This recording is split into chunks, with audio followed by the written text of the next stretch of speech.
I jolted awake to the sound of my alarm blaring, my head pounding like I'd been on a 3-day bender. As I sat up, something felt off. My clothes were damp and clung to me. My skin was caked in dirt. I tried rubbing my eyes to shake the bleariness, and that's when I saw them. Strange markings all over my arms and legs, little black symbols drawn in what looked like charcoal or ash. There weren't any letters or pictures I recognized, just jagged lines connecting in weird patterns up and down my skin. I launched out of bed and ran to the mirror, afraid of what I'd find. More of the freaky markings covered my face, neck, and chest too, like tribal tattoos. My first panicked thought was that I'd gotten blackout drunk and let someone go to town on me with a tattoo gun. But the markings didn't look like professional ink. They were crude and smudged, like they'd been hastily scrawled on me with an unsteady hand. As I studied them closer, an uneasy chill ran through me. The symbols seemed oddly familiar, even though I couldn't place them. I tried thinking back to the previous night. My mind was a blank void. The last clear memory I had was leaving work around sunset. After that, nothing. Just fuzzy snippets and impressions without context. How was that possible? I checked my phone to see if I'd drunk texted anyone clues about my lost hours, but there were no outgoing calls or messages at all. In fact, there was a 12-hour gap where my phone showed zero activity. From 7 last night to 7 this morning, it was like I'd fallen off the grid. By now, full-blown panic was setting in. This wasn't just a typical blackout after too many drinks. Something really disturbing happened to me during those missing 12 hours. I searched my apartment for other clues. There were damp, muddy shoes by the front door that I didn't remember wearing. On the kitchen counter sat some kind of thick, foul-smelling liquid in a glass, residue still coating the inside. I recoiled instinctively from touching it. Under the sink, I found a bucket of grimy water that looked like it had been used to scrub something away. The implications made me gag. What the hell had I been doing last night? I knew I needed help figuring this bizarre situation out. I called my best friend Liam, hands shaking so badly I could barely hold the phone. He answered on the second ring. "Whoa, you don't sound good," Liam said. "Rough night?" "Dude, I don't know," I sputtered. "I don't remember anything after leaving work yesterday.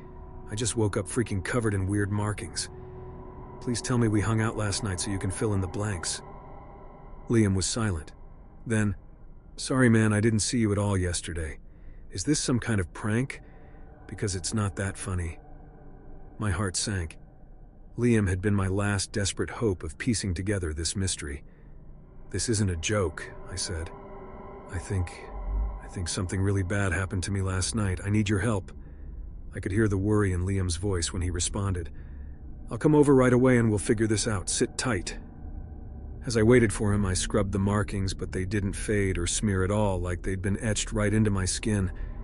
Dread sat like a rock in my gut. Liam showed up in record time. When he got a look at the state I was in, his eyes widened in shock.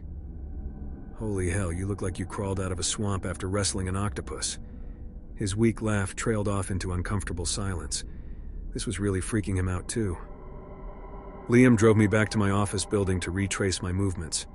My car was still in the lot where I'd left it yesterday evening. Somewhere between here and home, things had gone horribly wrong. We decided to walk the route I normally took home, looking for anything that could spark my memory. The whole way I felt watched, like unseen eyes were tracking us. Liam scolded me for being paranoid, but I couldn't shake the eerie feeling. As we turned onto my block, I froze. Sitting there plain as day was a dead bird on the sidewalk. It looked to have been ritually posed, its wings carefully arranged, and head tilted towards the sky. The sight of it flooded my brain with distorted images and impressions. Flames, chanting, a shadowy figure stooping to place the bird just so. I grabbed Liam's shoulder to steady myself. "Dude, I've been here before. I remember this bird, I think." Liam gave me a worried look. "You want to go to the hospital, man? Have them check you out?" I shook my head, trying to think through the haze. "Let's check the woods behind my complex. I have a weird gut feeling about that area." Liam clearly thought I was losing it, but he humored me as we traipsed into the shadowy forest. It wasn't long before we found something that made us both suck in a breath. There was a clearing with a ring of stones in the center and freakish symbols carved into the dirt, just like the markings on me. My head pounded as more fractured memories came back. The chill of night air, low chanting, pain staggering through the woods smeared in dirt and blood. "Someone brought me here," I murmured, trembling. "I remember bits and pieces now. I was part of some kind of ritual." Liam looked ready to puke. "We need to call the cops, like right now. This is really messed up." As we turned to leave, a whispered voice froze us in place. "Not yet, I need you tonight." The words seemed to drift out from the woods themselves. Liam and I stared at each other, eyes wide. "Please tell me you heard that too," Liam whispered. I could only nod, throat constricting in fear. Then I glimpsed a pale shape moving behind the trees, a tall, bald man in robes watching us. My scarred mind recognized him. He was the one who'd brought me here. I grabbed Liam's arm in a vice grip. "We have to run now." We tore out of those woods like bats out of hell, not stopping until we reached my apartment. We barricaded ourselves inside, and I quickly explained what I'd remembered about the robed figure. Liam's face was white. "You were kidnapped and brought to that freaky stone altar, weren't you?" He pointed at my markings. "And they did this to you like some kind of cult ritual." My guts twisted because I knew he was right. I'd been abducted and marked for some sinister purpose. We agreed not to call the cops yet. That could put my life in greater danger. Liam insisted on staying over so I wouldn't be alone. We piled furniture against the doors and windows, turned all the lights on, and hunkered down in the living room with makeshift weapons. As exhaustion finally started to take over, I heard Liam whisper, "We're going to get you out of this, man. I promise." I managed a weak smile, so thankful to have him here. I finally drifted off into a fitful sleep. Sometime later, I startled awake to utter darkness. The power had gone out. Liam was up too, and we used our phones as flashlights. "It's just a blown fuse," he assured me, but we both knew that was a lie. A heavy thud from the balcony made us jump. Liam put a finger to his lips, then crept towards the glass door. He cautiously peeked out the blinds. A hooded figure stood in the shadows looking right back at us. Liam reeled away from the window. "He's here," he whisper-shouted. Adrenaline spiked through me as footsteps thudded across the balcony. The man was trying to get in. Liam and I scrambled to brace the door with our bodies, waiting for the glass to shatter under his attempts.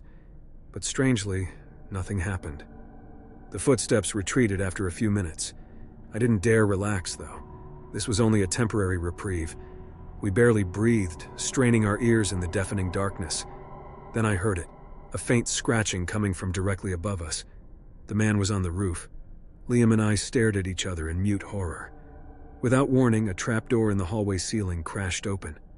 A ladder slid down as robed men began to rappel into my apartment. We screamed and ran back to the living room, grabbing anything to fight them off. But it was no use. They surrounded us on all sides, ropes and gags in hand. My mark-covered captor looked on approvingly. Liam lashed out and clocked one of them in the head. In retaliation, they tackled him to the floor and dragged him away as I begged them to stop. The leader gripped my shoulders tight, his face inches from mine. His dark eyes bore into me. "We require your presence. Come willingly, and he will remain unharmed." I had no choice, not with Liam's life on the line. They quickly bound me and hauled me down the fire escape stairs. I could hear Liam still struggling and shouting inside as they loaded me into a van. The cult drove me straight back to the forest clearing, where some kind of ceremony was now in progress. People in dark robes swayed and chanted around a bonfire. The man in charge pulled me towards an altar draped in red, smiling serenely. "Do not be afraid. Your purpose will soon be fulfilled." He pressed a foul-smelling cup to my lips, forcing me to swallow the contents as my mind descended into a foggy delirium. The chanting voices crescendoed. I was distantly aware of being laid out on the stone altar, my limbs held down. The leader leaned over me, an ornate blade glinting red in the firelight. He began to recite an incantation in a foreign tongue, holding the knife aloft. My sluggish mind finally grasped what was about to happen. I tried to scream, but only a choked gurgle came out. The knife flashed as it sliced across my chest in one quick motion. Then came the blinding pain, and the world faded away into merciful blackness. The last thoughts that drifted through my fading consciousness were of Liam, and wondering if my body would ever be found.